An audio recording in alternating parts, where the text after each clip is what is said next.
I have to start this video by giving a shout out to Brendan Kung because he sent me a message saying, Sawyer, for insight on this new chapter of One Piece, you should go back and reread chapter 544. That's Impel Down 544. It's been a while since I've read Impel Down, but it was just so fucking amazing when I read it because in that chapter there's this one part where Bon Clay notices like a devil fruit user or Zoan type.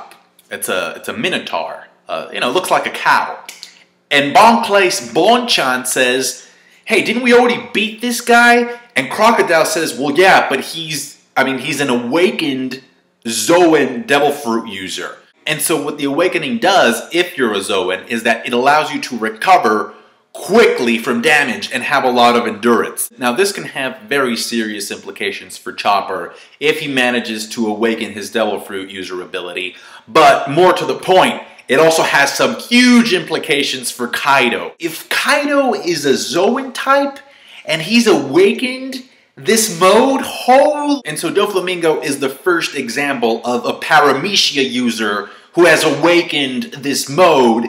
And we know that Doflamingo is scared shitless of Kaido, so Kaido has to have this awakened mode. And so what this does for Paramecia users, essentially, is that in terms of manipulation, it basically gives them the ability of a Logia. I mean, even Luffy says it's like he's not a Paramecia anymore. Let me go back a little bit. Wadatsumi, Jinbei's taking him, so he may become an ally to the crew. The chapter opens up with Luffy's python hitting Doflamingo. And I forgot to mention this, but the zigzagging of the arm is intentional, and it's kind of like a reference to what he did against Enel and Skypiea, because Enel was able to use observation haki. We know Doflamingo can use it too, so it's a way of getting through the observation haki by making your opponent not know where your attack is going to come from. There's a part with Cavendish and Law says that Luffy's overusing his haki, so that's technically another drawback.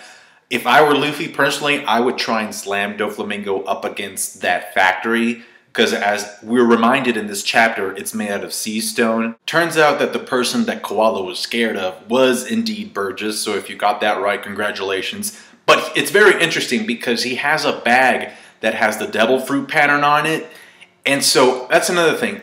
I don't think this arc can end without us finding out how Doflamingo was able to get Ace's devil fruit. We already know that Sabo's coming in to protect Koala's fine ass.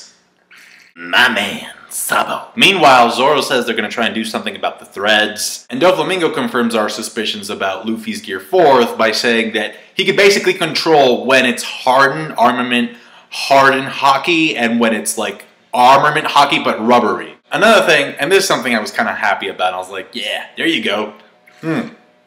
Luffy says, if I keep at it, like Gear 4th is going to hit its time limit.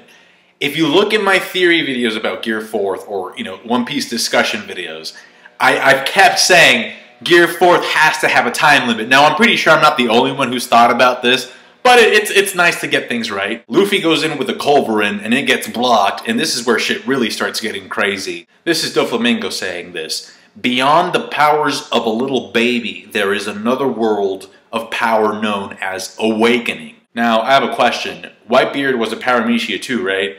Remember that thing that he did back in Marineford where he kind of grabbed the air and contorted it? Like he was twisting that shit? Was that his awakening mode? Because the way the buildings are turning into string, that's what it reminds me of. Another question is, if Luffy is able to use his awakening, will he be able to turn his surroundings to rubber then? And also, what does an awakening do for a Logia-type devil fruit user? We get a speech from King Riku, and it's kind of funny because like there's this guy who's running who has a shirt that says on the back, Riku Samada. And the speech is basically just explaining to the people of Dressrosa what's been going on, as well as just saying, don't give up, don't give up. But I really do like the image, well, the sort of like way of painting Doflamingo as a puppeteer, and how everybody in Dressrosa just ended up being his puppet. I know this is a shitty situation, but don't give up. Just keep running even if your legs break. There's this grandma, she was ready to die. The moment she heard that speech, it was like crystal meth. We have Fujitora there, like I said before. I think he's going to do something to help the citizens.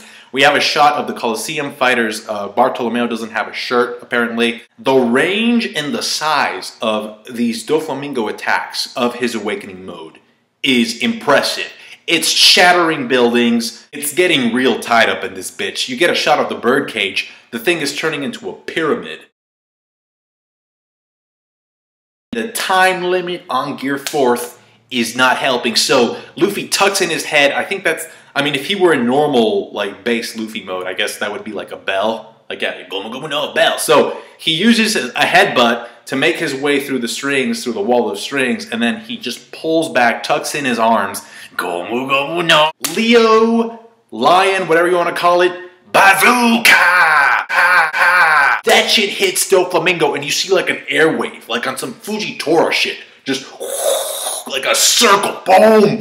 And Doflamingo hits the side of that hill like he's some type of a wrecking ball. Is he down for the count, though? Is he down for the count? That's what I want to know, because personally, I don't think he is. He may be, though. I'm really curious to see what Zoro has up his sleeve. The King Riku speech, I think, I mean, I get why that needs to be there, but it's like, come on. We got Gear 4th Luffy versus Doflamingo Awakening. Great chapter. I'm going to go listen to Miley Cyrus's song. Thank you so much for watching. Like the review if you did. Leave me a comment. Subscribe to my channel if you haven't. Kaido is going to be a pain to take down, son. Catch you guys later.